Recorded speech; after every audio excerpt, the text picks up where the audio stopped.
Hi guys, welcome back to my channel. We're going to be talking about struggles of being a small YouTuber, because I felt that my contents were not good enough and I wanted to create what I could watch.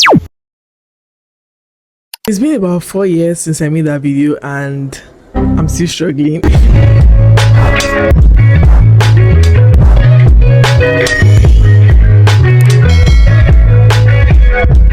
Hi guys, welcome back to my channel. It's your girl Xoxo UG and I'm back again with another video after another video and after another video and after another video and after another video. And guess what? I am still a small creator. Obviously within like 6-7 years I've experienced blessing in my content creation career, but I still classify myself as a small creator, and I'm going to tell you why. I'm going to tell you all my struggles and what has kept me still going after like 6-7 years. Like I'm still here doing this YouTube thing. Like, anyways, before we get to this video, make sure you subscribe, make sure you like, make sure you share, and yeah, let's get into it. If you say you want to be a content creator, saying it and doing it are two different things. You know what's more crazy? The fact that people have to see you try. So that's embarrassing. I'm going to give you that. But let's say you've tackled the embarrassing part, you don't give a shit anymore. You're still going to struggle because now you have 2,000 followers and 400 views. Being a creator is hard. Being a creator in Nigeria is even harder. Put all your energy trying to make content, and most of the time it doesn't even get, like, you know, the credit it deserves, or for people to actually just even see it. Like, let people just see you. You know, you're not even looking for the money at this point. Like, just want people to see you and know that you're this talented human being that has so much to give the world, but nothing is happening. It's like you're stuck. And even worse, you're seeing people on Instagram, you know, doing it, posting one video, even if the video does not even have half the effort that you put into your video, it's going to be having millions and thousands of views. That's how you're going to feel until that one particular video goes up. Funny thing is that you might actually be bad at creating videos. You might actually be bad at anything in your life, but once you do it more, it makes it less bad. Last year I said start doing product videography and commercials. The first video I made, I was dragged by like mastered the act of doing it again and again and again and again, and now maybe I'm getting dragged by the hair on my head. Probably I'm just kidding. Once you master the act of doing something over and over and over again, it makes it better, it makes it easier. People don't expect, you know, anything else from you. It's not like cringe anymore, because you're now going to be that girl that creates content. You're not going to care about what your family or your friends or the people from your secondary school and primary school are going to say anymore, because now they've settled in their mind that, you know, you're just that girl that creates content. Whenever I start feeling this way, you know that you're not alone. Not me that have, like, you know, years of experience. I still feel that way. I still even classify myself as a small creator, even if I have, you know, experienced what it feels like to have over 100 followers. 100,000 followers. And even after starting from scratch, I have built my Instagram to it's 20k, over 20,000 followers. I know my YouTube, you guys know that I started my YouTube all over again, and I've built it to about 500 subscribers. I still classify myself as a small creator. I feel like I'm always going to be a small creator until I become a superstar. That's just it for me. So I'm still going to give myself credit where credit is due. I've learned a lot from, you know, that. I'm just going to share with you guys some of the struggles that I have experienced, so that you know that, yeah, this thing is normal. You see that thing when people say comparison is the thief of joy? It is the thief of joy. Yes, they are right, but it is hard not to compare. You can't just say comparison is the thief of joy and then boom, you stop comparing yourself. That's not going to happen. You're going to compare yourself with people that you see on the internet. So see yourself in that level someday. Obviously it's going to make you mad. Why is that not me? Why is it you? Do you have two heads? No. To get out of my head and stop comparing myself to people that don't even know I exist. I feel like when you get to that stage where it's actually affecting your mental health, be quick to click that unfollow button. Like, nothing is going to happen to you. You will not die if you unfollow the person. And if maybe the person is following you back, just remove them as a follower. Don't unfollow somebody and keep them as a follower. That's the way it's wrong. Unfollow them and remove them as a follower. At the end of the day, your mental health matters, because this is a job that you cannot just clock in and clock out. You have to show up every day again and again and again and again, because you can't actually attain success in this career if you don't keep posting and then that one, you know, video or one whatever blows you up. Another thing I struggle with as a small creator is having like a creative mind but not having the resources to create what you know you can create. Because remember, you're a small creator, so you're not fully financially stable unless you're probably a trust fund kid or someone that has backing. If you're actually doing this organically and this is actually the only thing that you do, yeah, you might actually struggle with, you know, finances and stuff. Also advice, if you have any opportunity to, you know, get money aside brand deals, I would actually advise you do that, because if not, you're going to cry, because brand deals doesn't come as much, especially as a small creator. No brand is actually going to think of you first, and I'm sorry to say this, unless they are on a budget and unless they are brands that is going to give you a headache. Like, there's a difference between headache and headache.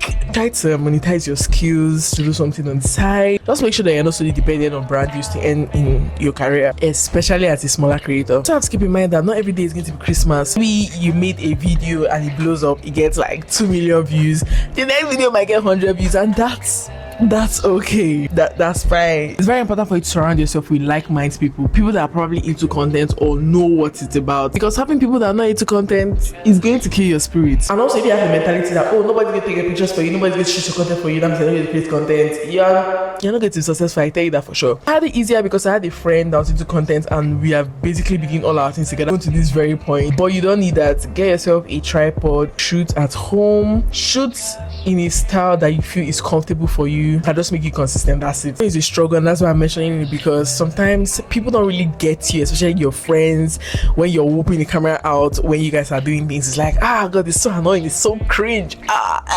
Like I said, you need to carry this on your head. People around you need to know that, oh yeah, that's happening, like just leave it, that's happening. You need to trademark yourself with being a content creator. It should be plastered on your head, so they don't expect less from you. Another thing I struggle with is people stealing your ideas. Now guys, I would have given you guys a story time of how a popular creator kind of stole my idea, but I don't want to ruffle some feathers. I don't want to bring unnecessary drama. This particular thing I used to see in my videos, and no, it's not, you know, I love it down. Anyways, I'm not saying that it belongs to me, but it happens. I've seen online where people create videos and then a bigger creator just comes and steals the entire content without any credit, because nobody gives a shit about you, and that sucks. That really sucks. When things like that happen, just keep in mind that at the end of the day, if the idea is original to you, or even if it's not original, if it's just something you thought of, it's always going to be you.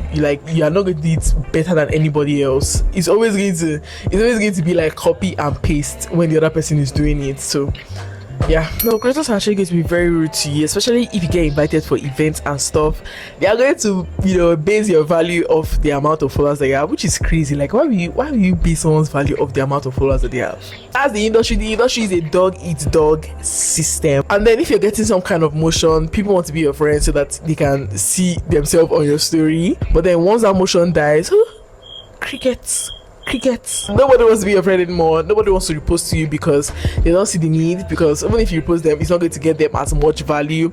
It's actually a dog eat dog industry. I'm not going to lie. You have to make sure that if you're going to make friends in this industry, you have to be very, very wise, very, very smart, that you're actually meeting real people. I don't have a lot of friends in this industry. I talk to people, but people that I classify my friends, they have shown like, come rain, come sun, come shadow ban, come viral moment, come 200 views, come 1 million views, they are still going to have your back down. Another struggle of being a small creator is that brands are going to downplay you, they're going to disrespect you, they're going to rub you all over the floor. And then if you dare try to request that they pay your word, they're going to make you feel like as if you're the stupidest person on the planet Earth. I had a brand tell me, you don't have up to 10k followers, I expect us to pay you 30k. It was literally 30,000 naira. If I want to pay that money, I'd rather pay. She mentioned the big creator. Now, why would you even do that? That's so unprofessional as a brand, because what do you expect to happen to that person's mental health after you said that? It makes no sense. Stand your ground, know your worth, learn to say no, and let's tell the brand bye bye. Go and meet that big creator if that's the budget, if this is what you're going to, you know, tell them to pay you, or go and meet whoever. Me, I create original stuffs. My content is me. You're not going to see it in any other person else. The way I create video, the next content creator is not going to create video the way I create video. I mean, I'm never going to create a video the way another creator is going to create a video. You probably saw something in me. If you like that thing you saw in me, pay me my worth. Don't bring people and start comparing. Nah, actually shut brands out when they start doing all those nonsense. Like, totally just ignore you. Yes, it might be unprofessional, but you are all professional for bringing another person's name into our conversation. But anyways, once you adopt that mentality of like nobody cares, like just create for you, create like you are your own audience. Don't be selfish and create selfish content. Create for actual people and actual audience, but at the end of the day, you're the art. Create art that you love. Anyways, I hope this video makes you feel a little better about yourself as a small creator. Remember that you are not alone. There are lots of people out there. Don't be embarrassed. of being who you are, of doing what you love, regardless of the struggles and all it takes to start content creation. It's cute when you've done it for like years and you've actually like attained some sort of success, but the beginning is never easy. Yes, it might be easy for a lot of successful people. There's some people that had it really easy. There's some people that actually had it harder than you're having it right now, but at the end of the day, it's your journey. However it wants to play, enjoy the process. But this process is, once you blow up, you're never going to experience this again. Romanticize all this that you're doing. Setting up my ring light in the middle of the night in my forward bedroom that is not giving the aesthetic that I totally wanted to give, but anyways, I'm never going to experience it anymore when I blow up. And trust me, all this will be missed once you finally start having all those money and fame and everything. I'm not saying you should stay in your current position forever. Yes, try to elevate, but what I'm saying is that you're never going to get back these hustle days once you've blown up. So enjoy the process, document it, just have fun. It's not that hard. Don't make it hard for yourself. Don't make it stressful for yourself. I know it's easier said than done, but trust me, it's going to be better for you. Anyways, thanks so much for watching this video. Make sure you subscribe, make sure you share, make sure you comment, make sure you do everything. And if you're still watching to this point, you're a real one. I love you down, and I'll catch you in my next video.